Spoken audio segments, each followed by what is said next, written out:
Scamp asks, who is the hottest Republican legislator? Oh, gosh. Shit. Oh, my gosh. That's real tough. Okay, I've got an answer. Okay. So fast, Alyssa. Yeah. Hello, we're back, and once again, I'm joined by my festive little pepper, Grace Parra Janney. I'm super festive. I'm wearing a scarf today, by the way. I mean, you super festive little pepper, who, by the way, people should not forget to check out Solar Opposites, the adult animated comedy on Hulu. She writes and produces. It's now airing their Christmas special. Season 3 coming out in just a few weeks. Okay, Grace, let's get into it, because I'm pretty sure California Governor Gavin Newsom just executed one of the greatest trolls of all time.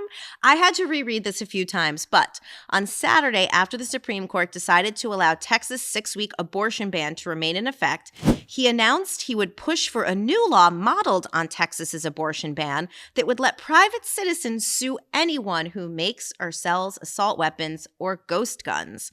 The proposed bill would allow Californians to sue anyone who manufactures, distributes, or sells an automatic weapon or ghost gun kit or parts for damages, the same injunction skirting mechanism Texas has used to ban all abortions after 6 weeks, which so far has been permitted by the Supreme Court.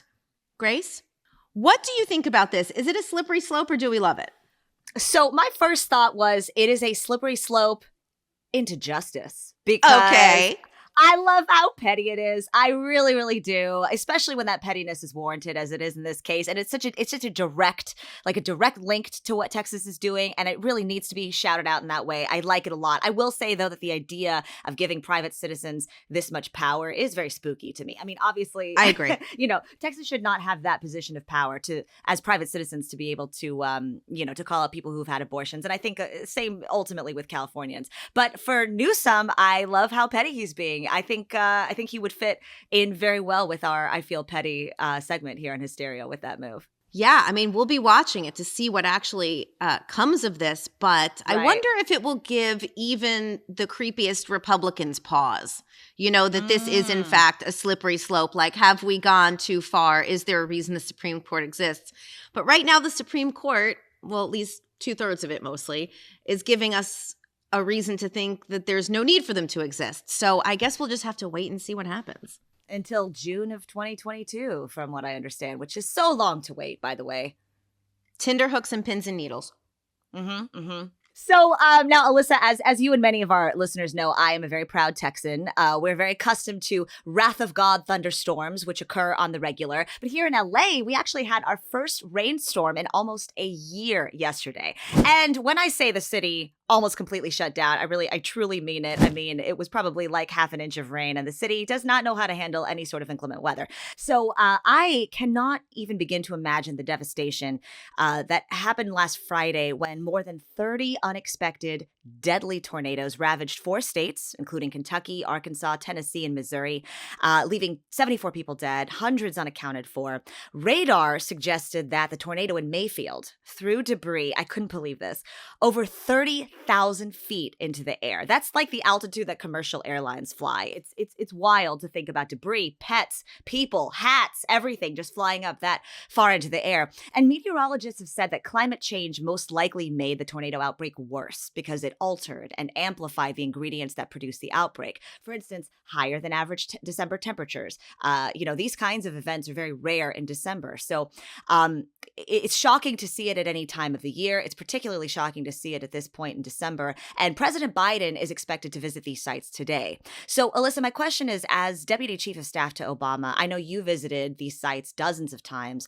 What was your reaction upon hearing this, and what should we expect to happen now? So I have been to an ungodly number of devastated communities, whether it be hurricanes or tornadoes. But specifically tornadoes, I went to Joplin, Missouri right after the tornadoes ripped through there, and Tuscaloosa, Alabama. And Grace, I can tell you that when you see, I remember in Joplin, Missouri, the sports stadium, the football stadium at the high school, the bleachers were literally curled into themselves. When we were there. It's unless you are there to see it yourself, it's sort of unbelievable. And right now, the most important thing, so President Biden is going down. He will probably thank first responders. He will visit the most heavily impacted communities. He will probably go to some of the shelters where people are now that they have lost their homes. Some of the stories that I heard, though, are just incredible. Like a daughter, her mother, their aunt all live pretty far apart, all lost their homes, but, you know, a house a mile away was untouched. And so right now, the thing to remember is that these folks, more than anything, need shelter. They need shelter, they need food, and they need funds. And so by the president going down, I mean, you can't underestimate what it means to people who are grieving to see that the president of the United States is witnessing with his own eyes what has happened to them. The relief that the administration has already gotten down there is unparalleled. They're moving really quickly. But the one thing that I learned on all of my visits with Craig Fugate, who was our FEMA administrator, who was not just FEMA administrator and a crisis manager and disaster zone expert, but he also had a real philosophy behind these things, which is that the goods that we donate and the clothing and food that people need is great and it is necessary. But the thing that helps the most from turning people from a victim mentality into a survivor mentality is giving them the money and the funds to help start rebuilding their lives. So there are lots of places that folks can donate if they want to help. If you're able to and want to support those affected by the tornadoes, we love World Central Kitchen. Our friend Jose Andres has been out helping people, feeding them and good, nutritious meals. I've actually talked to Jose Andres about this, that by giving people actual, like delicious, delicious food to eat makes them feel like the next day is going to be an okay day. And so World Central Kitchen is on the ground in central and southern U.S., providing fresh meals for communities recovering from the devastating tornadoes that hit on December 10th. Donations will also support their Climate Disaster Fund, critical resources that allow us to urgently respond to climate-related events in Kentucky and around the world. A link to this organization and a few others will be in our show notes. Very sad to see all that's going on. You know, thank you for sharing your personal experience with having been in those locations in the past. What's striking to me is how frequently it happens and how no community is safe from the experience of some sort of disaster like this at any given point. And what's particularly important to remember right now about these communities is that Christmas is right around the corner. The holiday season is a particularly stressful time for everybody and every family. And to experience this kind of devastation and loss of resources right before the holiday season, for families especially, I imagine is really, really difficult. So thank you for calling out the World Central Kitchen. I'm really excited to donate to them and to the Climate Disaster Fund. And, you know, just to continue to keep our eyes on these locations and be as empathetic as possible, knowing that truly we are living in an era where this could happen to any of us at any given time. Yes. And you know, the one thing that I wanted to say that actually made me really upset in the aftermath of this were random people who were tweeting like, Kentucky, this is what you get for voting Mitch McConnell your senator. That's so fucking dark and wrong and inappropriate. And, you know, I needed to say that out loud because I was literally appalled that people would take the opportunity to say something so fucking insane. But anyway, let's pivot to something also quite disturbing, but maybe a little juicy too. So on Monday, Representative Liz Cheney, the ranking Republican on the bipartisan committee investigating the January 6th Capitol riot, read a series of text messages she said Meadows received during the Capitol attack. In the messages, several people, including Donald Trump Jr. and Fox News hosts Laura Ingraham and Sean Hannity, urge Meadows to get then-President Donald Trump to tell his supporters to leave the Capitol. These texts were part of a stack of documents Trump Chief of Staff Mark Meadows had handed over to the committee before he pussied out from testifying. The evidence turned over included thousands of documents, texts, emails, and full PowerPoint presentations. Grace, you want to read some of these texts? I'd love to, because the language used within is so colloquial, so urgent, so striking to me. Here's a few of the texts that Mark Meadows received. Hey, Mark, protesters are literally storming the Capitol, breaking windows on doors, rushing in. Is Trump going to say something? Okay. Hey, Mark, we are under siege up here at the Capitol. They have breached the Capitol. There's an armed standoff at the House chamber door. We are all helpless. Tell them to go home. POTUS needs to calm this shit down. Here's something striking, too, is about who is sending these text messages. Laura Ingraham writes, "Hey, Mark, the president needs to tell people in the Capitol to go home. This is hurting all of us. He's destroying his legacy." Laura Ingraham wrote that, okay? Laura Ingraham. My God. And then I couldn't believe that even Donald Trump Jr. started getting into the mix with this. He texted, he's got to condemn this shit ASAP. The Capitol Police tweet is not enough. He texted again and again saying, we need an Oval address. He has to lead now. It has gone too far and gotten out of hand. That's coming from Trump's own son. I mean, that's like Shiv Roy saying, hey guys, sorry, Logan needs to be taken down. It's time. It is exactly those same vibes. I could not believe how many people were texting him at this point. All the evidence is so clear to me. You know, why are we not seeing this? And the best is, if Mark Meadows should be brought up on charges for surely, I don't know what charges, but some charges, because he literally just keeps replying to these texts like, on it. I agree.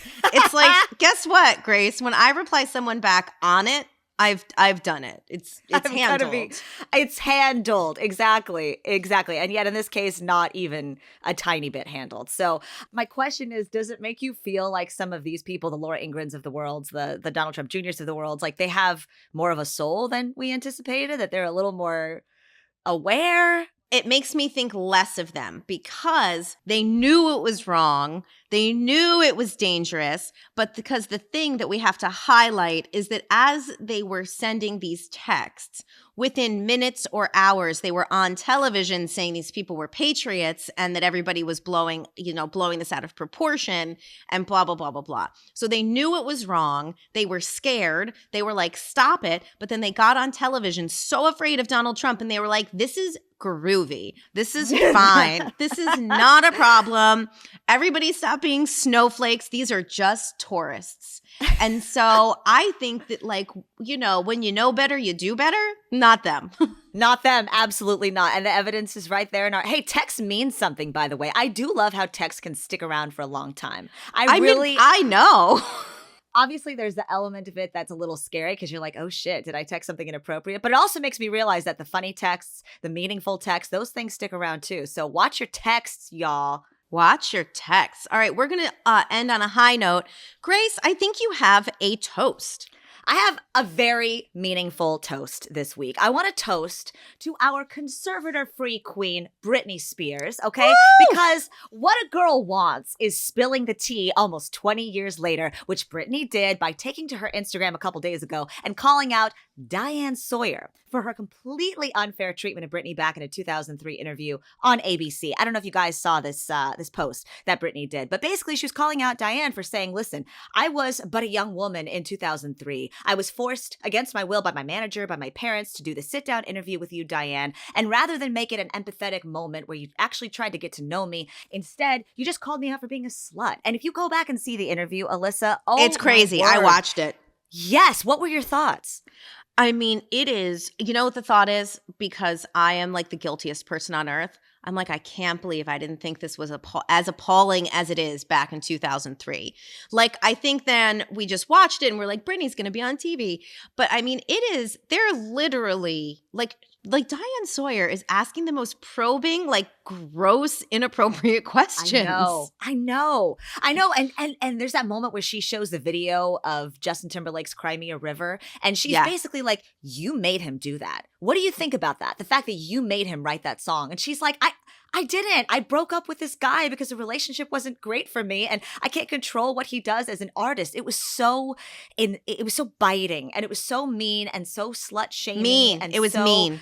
It really was, you know, and I'm so proud of Britney for calling that out. And, you know, it doesn't matter how much time has passed. Clearly, it's something that still sits wrong with her. And I think we should all feel free to do that, you know, especially as we get older and realize the injustices that many of us experienced as young women. You know, it's not necessarily that you have to take to a public forum to release, you know, these thoughts and these concerns in retrospect. But I do think it's important to come to terms with them internally and when appropriate, like I think it is in this case, to call it out. So, you know, Britney, it's fantastic because I just think that this will influence journalists of all varieties going forward to treat the people that they are interviewing with some grace and some dignity. Even if you as an interviewer don't necessarily support the person who you're interviewing, they are at least owed that level of dignity, especially when it's, you know, a young woman who has clearly been through so much and who had been under the public eye and that level of scrutiny for years, even prior to that interview. So we toast you, Queen Britney. Joining us to moderate this sure-to-be rambunctious mailbag segment is our producer, Caroline Reston. Hi, Caroline. Hi, Caroline. Hi, thank you guys for having me. Obviously, now, don't go easy on us. We asked for the spicier the better. To make this truly fun, Grace and I have not seen the questions that Caroline has picked. This is truly going to be an adventure. I can't wait. Okay, so you guys know I've separated them into personal, political. Of Get it? course you have. I love it. I love it. And then one section is just random /culture /succession, because we also got a few questions about succession. Obviously. Yes. All right, I'm going to start off with Ange asks, my former BFF is Elise Stefanik. How do I stop feeling sad about it, even though she's so awful now? I mean, here's the thing. I feel like Elise took a turn, right? And I mean, Elise was celebrated back when she came to Congress. I think she was the youngest woman to ever be elected to Congress at that time. And she was like a real rising star. I mean, like, I think she was on like the Marie Claire when I was a contributing editor at Marie Claire. She was on the New Guard list. And so I feel like she just needs to accept that like there was a fork in the road and Elise took the wrong fork. And she just has to move on or lead with curiosity. Reach out to Elise. Be like, girl, what are you doing? Why? Tell me why. That's what I was going to say. You know, it's interesting. I think we all have friends in our lives who have taken that wrong fork.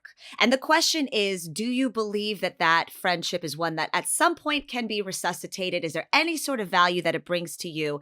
And I believe that leading with curiosity and respect for the former life of your friend and who they were to you at some meaningful point in your life is worth consideration. So, you know, I believe also that people can change. I believe that friendships ebb and flow.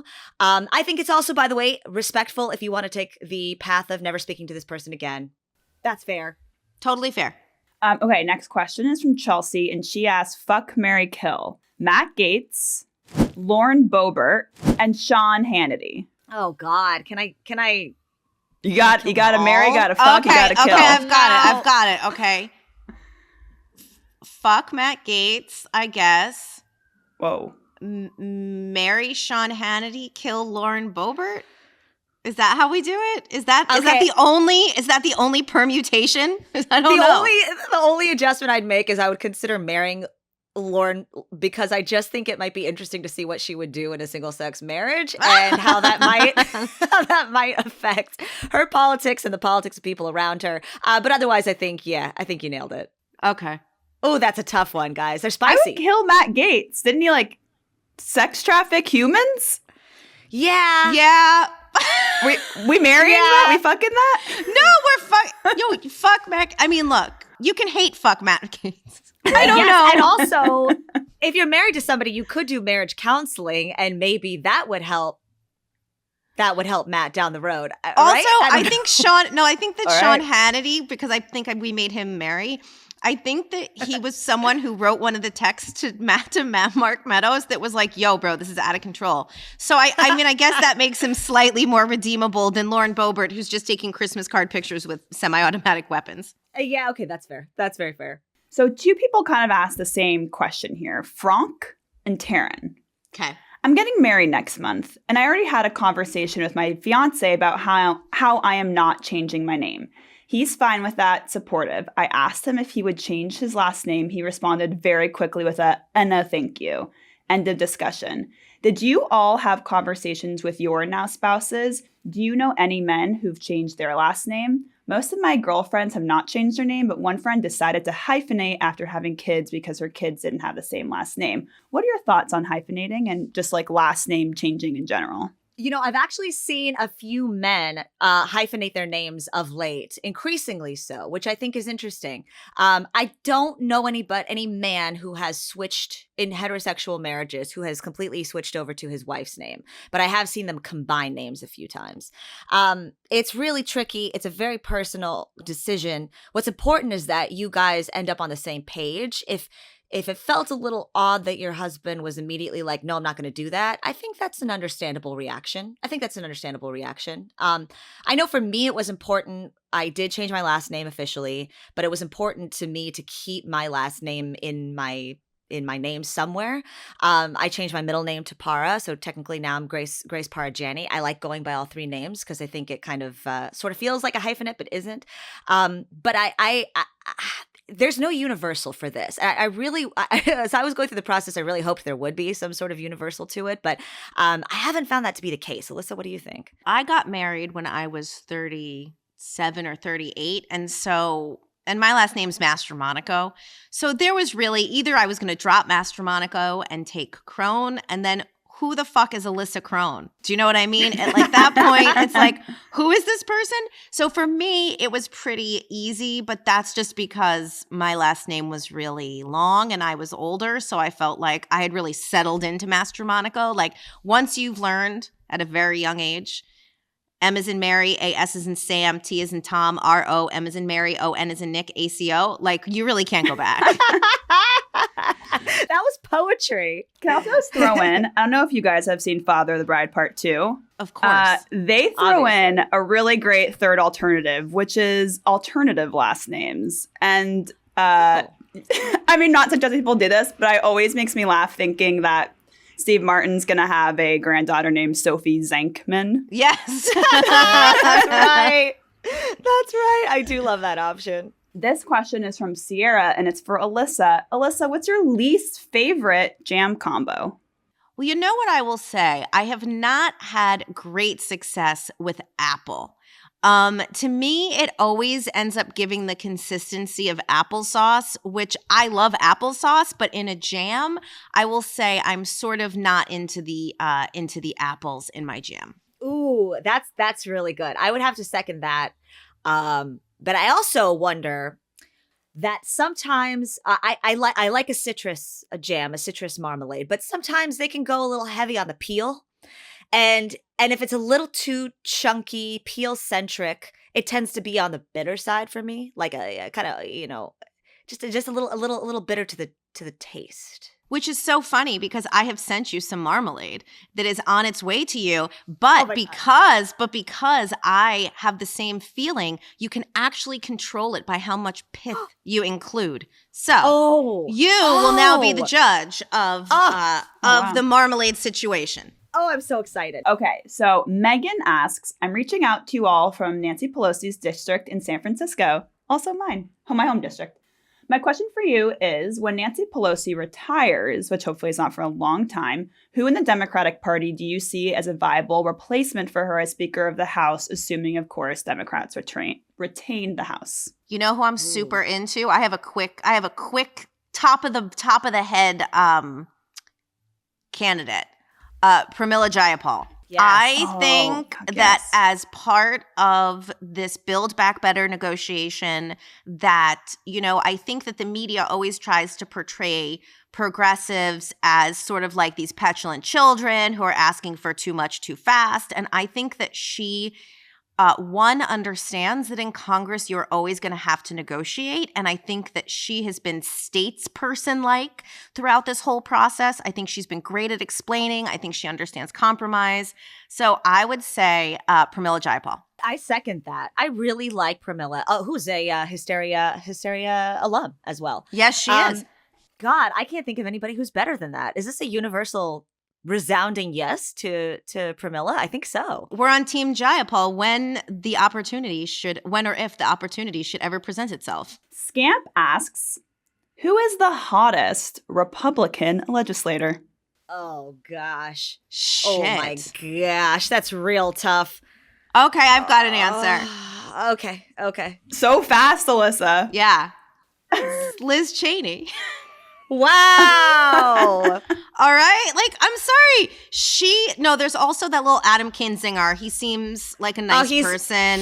Yeah. Hold on. I gotta pull up a picture. I don't stand for a lot of what Liz Cheney does, but I don't think that that's the point. I think that we have to live in a country where we don't agree with our neighbors sometimes. And I think that, like, at least if you can call a duck, which is what I think she's doing, with this January 6th committee, that, like, I'm okay with it. And I'm not going to give anybody else in the party, top sexy pot, accreditation. So I say Liz Cheney. I really like that. My brain immediately went to, and I cannot believe this, to the symmetry in Madison Cawthorn's face. There's something that's very, like, telegenic about it, and it does not bring me pleasure to say that. Trust me when I say that is not the case. I don't like anything about that. That's where my brain went, but there's a lot of symmetry in that man's jawline. He's a little Tom Brady-esque, which coming from wow. I know. That's really bad. Big words. Fuck, we're gonna get killed. But I don't like it. I don't like it. I don't like it, but Yeah, I know. You can't deny hotness when you see it. T. Glover asks, which one of you would make the best president of these United States and why? I mean, President Mastromonaco, of course. There's no denial there. I am anticipating it, as a matter of fact. Alyssa, please. I smoke too much pot. I'll never be president. They still, because you know what? It's like I can't become president and then fix the pot rules, like legalize marijuana federally because I want to smoke pot. And this administration is not super friendly to the weed. And so I think that they would hinder any run. But mostly, you guys, I just think I might want to run for mayor of Hudson, New York someday. I would love to see that. The last couple of years have made me super local level loving. And you see that I think that actual change can happen more at a local level in some cases. So though I appreciate it, Grace, so much. I mean it. I really do. But Thank I would you. love to see Mayor Alyssa as well. That makes me real happy. Mayor Alyssa just rolling around town. Grace, I would think you would be such a good You'd be such a good public president. Speaker, politician. Yeah. Like everyone would love you. No, I don't know. That's very sweet. Alyssa would have some haters. I don't know. I mean, I feel like I got some skeletons. Probably there's some skeletons there. We all have skeletons. We really, yeah. And I don't know. I really like to just come home at night and watch TV and Watch Succession. I really do. But if you were president of the United States, you could get an early screener of the Succession finale and probably watch it with Logan Roy. That is the biggest incentive Wow. I have ever heard for running for public office. That might be worth it. That alone might be worth it. Okay, next question from Annabelle. She asks, I'm a first year at a historically women's college, which is completely wonderful, except for the fact that I am afflicted with the unfortunate desire to date men and eventually have a boyfriend. How do I go about this, especially considering that all my fabulous friends can simply date each other and don't have to leave campus?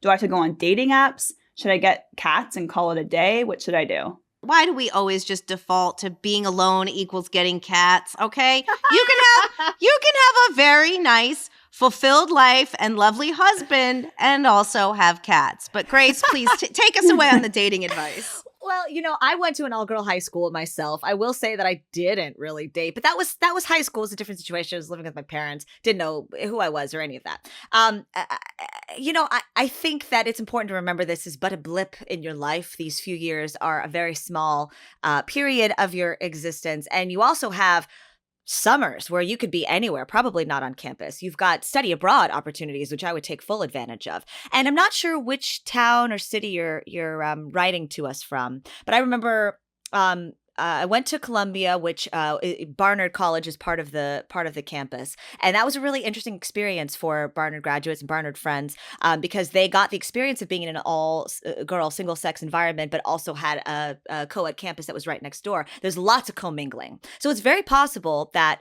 you're writing in from a town or a city that has lots of other colleges nearby, which I would say commingle the hell out of. I mean, go to those party campuses, meet people outside of your experience. What I think is awesome is you get the experience of essentially having a safe space to learn, to make friends, to not think about or worry about dating, to come into who you are as an individual, but know that there are going to be so many opportunities and are at present opportunities to meet people when you so desire. So it's cool that you don't have to make it a priority of yours or a focus, but I think there's a bunch of opportunities nearby. Maybe even the dating app thing too. I did learn a few years ago that dating apps are pretty popular with college students, which I wouldn't have expected, because I imagine that you're sort of meeting people in general every day just by existing. But I imagine with COVID especially, it's beneficial to be able to talk to people via text first, because you don't want to waste health on somebody with some COVID nasties. I don't know. Next question. Sarah asks, what Harry Potter houses are you? And what Harry Potter houses do you wish you were in? I've never seen Harry Potter ever. Oh! So I'm Okay. out for this one. Okay, I'm Hufflepuff. And I was concerned at first because I always imagined myself to be Gryffindor, but I'm Hufflepuff through and through. I'm also recently... Well, okay, I'll say a few things about that. First of all, I enjoy being a Hufflepuff because it's a little under the radar. I think there's some fabulous people who come from Hufflepuff. And it's also very fun. Who are the fabulous people from Hufflepuff? I don't know. The people who we don't hear about. I can't. Isn't Luna Lovegood from Hufflepuff? No, she's Ravenclaw. Ravenclaw. Okay. All right. Clearly, I need to rewatch my Harry Potters. All I know is that I'm a Hufflepuff and I feel really strong about it. But I will say, on the beat of taking quizzes to figure out which personality type you are, recently did Briggs-Meyer, and I've done this a few times in my life, but I tested introvert for the first time in my life recently, which I think that my diagnosis of falling into House Hufflepuff actually premeditated by a few years. I've shifted into introvert territory, and I think that that Hufflepuff was my entree into that world. So, what about you, Caroline? Do you know which house you are? I am Gryffindor, and with a Slytherin rising. Wow.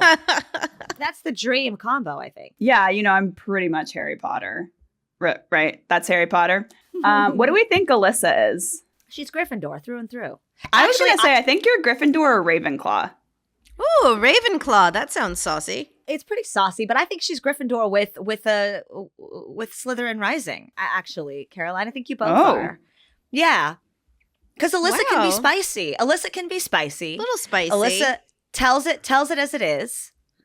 She's had experience working with dark forces. That is true. Politics. True. So I feel like that you guys have the exact same background there.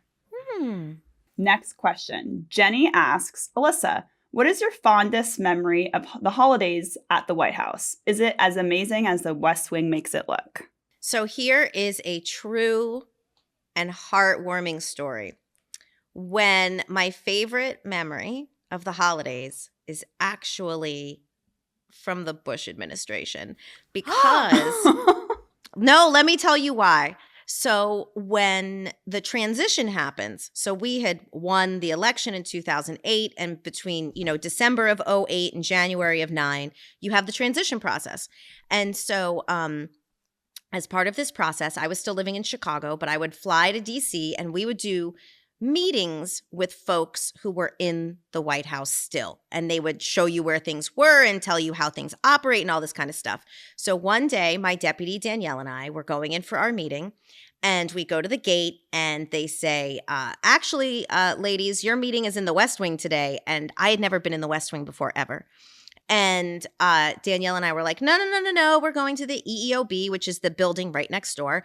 And the security guy was like not charmed or amused and was like, no, please proceed to the other gate. Your meeting is in the West Wing. So the two of us, our business clothes were ill-fitting, to say the least. We check in and we're walking down the road where you always, or the walkway where you always see the reporters, called Pebble Beach.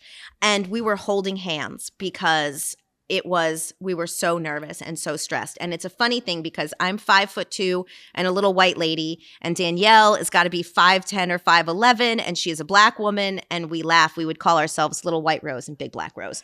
And so the roses were going to the West Wing, and we get there.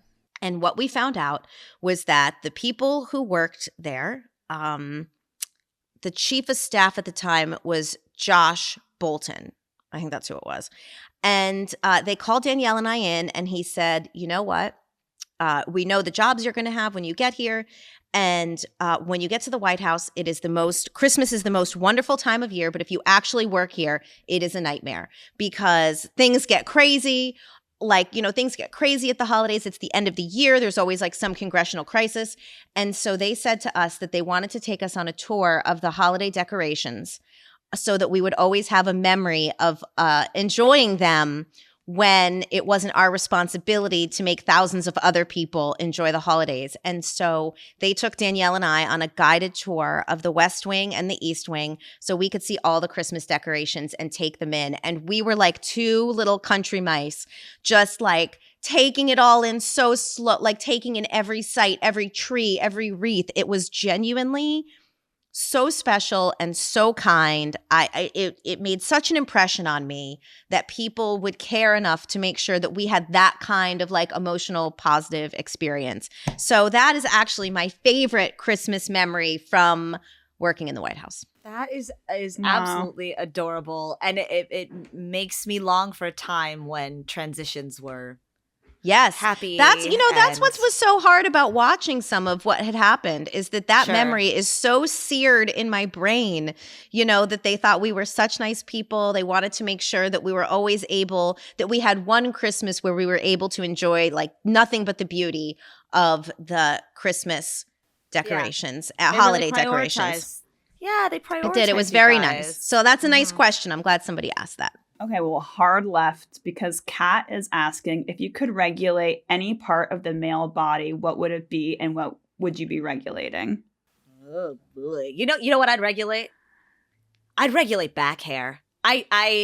This is getting personal. I don't have a lot of experience with this personally. My husband has a fabulous back. Love his back. It's great as is, trust me.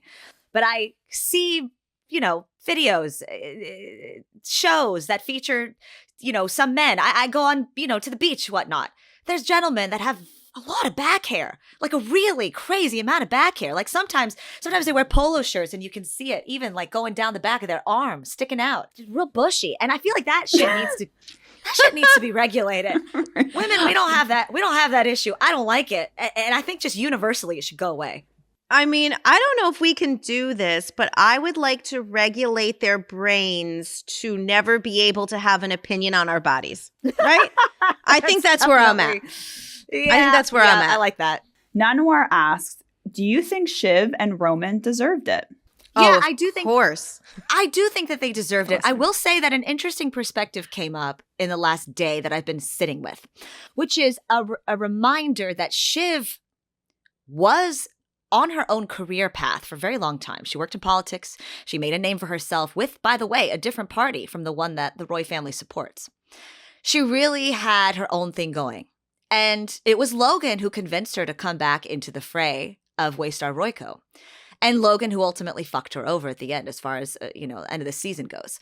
So I will say that as far as her career goes, that's the only area in which I question if Shiv deserved what she got. In every other way, 100% she did.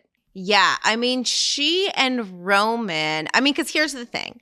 When every time Kendall has kind of gone out on one of these power moves, if I'm right, he's usually asked them if they want to come with him. Do you guys want to do this with me? And I feel like they really turned their back on Kendall. Now, look, Kendall has been throwing off some obnoxious vibes this season. So it's kind of hard to think about wanting to make a proactive choice to be around him. But I think that only. I think that they they went nut and and I think they did deserve it. But I hope it bonds them all together. I really hope that this bond that it feels like was forged in the finale sticks, because I think that is a very exciting season ahead. I will say two things to that, Alyssa. I agree completely. I think that bond might be the glimmer of hope that Kendall needs to be able to continue. It's kind of the only thing. It was, right? Like he had there was glimmers of life in that van when they were heading to the castle, when he was sitting there sort of like catatonic and they were talking about like whether they could stop it. And he's like, yes, we absolutely can through the holding company. They need a supermajority. I mean, I felt like I learned something, and you saw sort of like the spark come back because before they got into the van, he was like, can I come with you guys? Yeah. I'm so sad. You know what I wonder also is, do you think that Tom's betrayal could actually be the best thing for his marriage? Is it possible that Shiv needs that kind of pushback in order to feel compelled in her marriage? Yeah, either that or Tom's just going to get richer and not need her anymore. So, yep. Kind of a win-win for Tom. Do we ever know Tom's backstory? Like, did he come from an independently wealthy family too? He must have to be. No, I don't think so. Remember, he's like from someplace in the Midwest. And he went to Cornell. Right. He went to Cornell. He's got the Fly Guys, his bros. His buds, Fly Guys. I hope we see in season 4. They got to come back. Right. But because remember, there was a whole issue about whether or not his family was going to make it to the wedding. And right? I can't remember, but I feel like he was not independently wealthy. Not as much, certainly. No, I mean, I think he was like, this is broad, and I don't really know what I mean by it, but Cornell wealthy, and like the kind of white dude who would have enough money and interest in going to Cornell. Like, you mean like the Cornell dude from White Lotus? Yes, exactly. Enough money to get you the pineapple suite. Exactly. Or to not get you the pineapple suite. Exactly. Yes. To get downgraded and then upgraded with enough abuse. Natasha asks, what has been your favorite and least favorite pop culture moment for women in 2021? Ooh, that's a great question. Oh, I love that question. I guess favorite is probably Britney's free, right? I think that's my favorite, is that Britney is free. I think so. I think it just implies it feels like it implies a win for, lady folk in general. And it was really cool to see so many people of all genders come out to support her, and to, reflect on the way that the media really saw and treated, and in many ways continues to treat, young women specifically. It was sort of an indictment on that style of journalism and an approach to viewing a pop star that we just lived with for so long. It was cool. And I think we learned a lot about conservatorship too, which most people did not know much about. I certainly did not. No, I think my other favorite pop culture moment too is like Taylor Swift taking her rights back, and releasing her album. I mean, that has been so, I am a Taylor Swift fan, but this album I genuinely enjoyed very much. Taylor's version.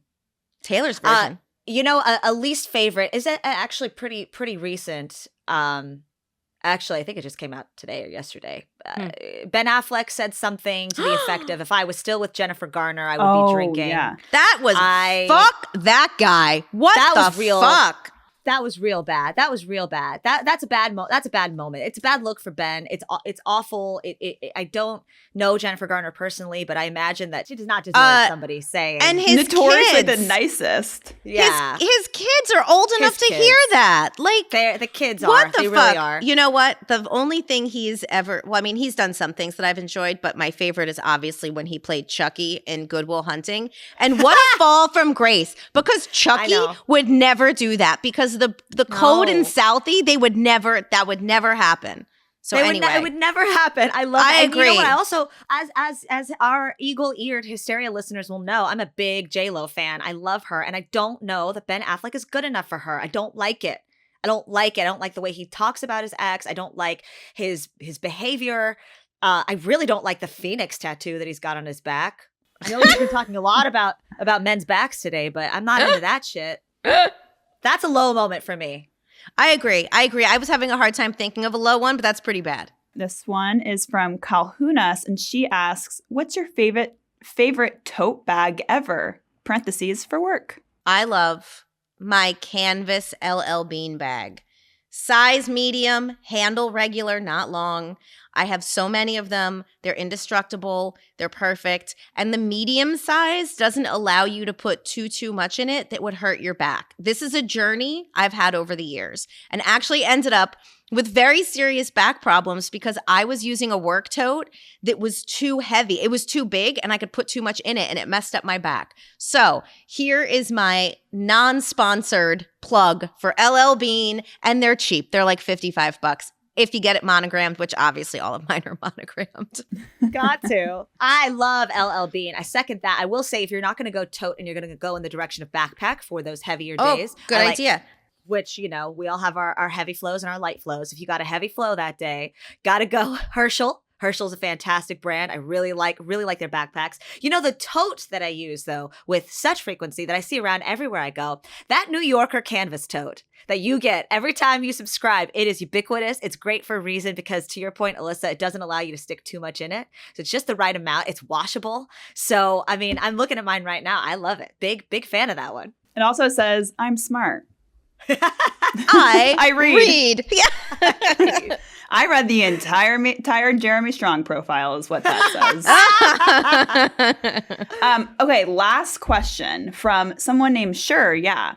They ask, who wins #1 fuck that guy for 2021? And do you have any runner-ups? I mean, I'll tell you one of them. Elon Musk is up there for me. Okay, that's fair. For a couple reasons. First of all, he called Elizabeth Warren yesterday on Twitter Senator Karen because she criticized how he, as a billionaire doesn't pay taxes like the rest of us. And he was like, I paid more taxes than any other American. And you know that if you weren't Senator Karen or some bullshit like that. I dislike the fact that he's on the cover of Time magazine as the person of the year. I think that's disgusting. I don't like his public personality. And I think it's a big red flag when people of any gender think that Elon Musk is some sort of a god. I think he's an intelligent guy for sure. I think he's just been elevated to positions of power that frankly, no one man should have all that power, to quote Kanye. I agree. And I'm going to go with Jim Jordan.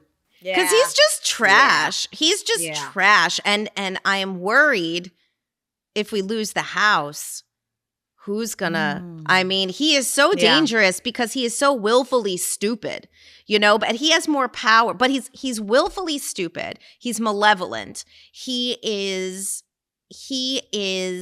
the most dangerous of all the ding-dongs in that party, I think, because I think he's willing to lie to do anything and that he comes off as more credible for some reason. So I'm going to say my fuck that guy of 2021 is Jim Jordan. That's a really good one. Why does he come off as more credible? You're so right about that. I don't know why. I think it's because he's always like indignant, and he's not like, he doesn't do the fucking showy stuff. Like he's not like walking around with a gun and, like the Lauren Boebert and the Marjorie Taylor Greene and all those ding dongs. But there's something about him, I don't know, that for some reason comes off as more serious, I guess, is the word. And he's like a fucking terrible person. So fuck him. Yeah. Caroline, who's your who's yours, Caroline? Mine would absolutely be Joe Rogan. Oh, good call. Forgot about him.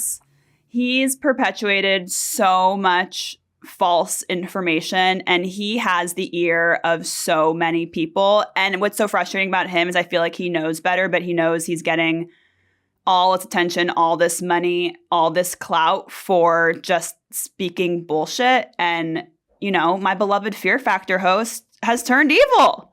Yeah, he really has. He's never been my beloved. He's never been my beloved. And in that vein, I would say my runner-up are all of the conservative DJs who were COVID deniers and then all got COVID and were like, yo, that shit's real. And like 3 of them died of COVID. I know. That is not okay. That is not, nobody deserves that. That's not what no one saying. Deserves to die. But I'm just saying, okay, I'm glad it's real now that it happened to you, motherfuckers.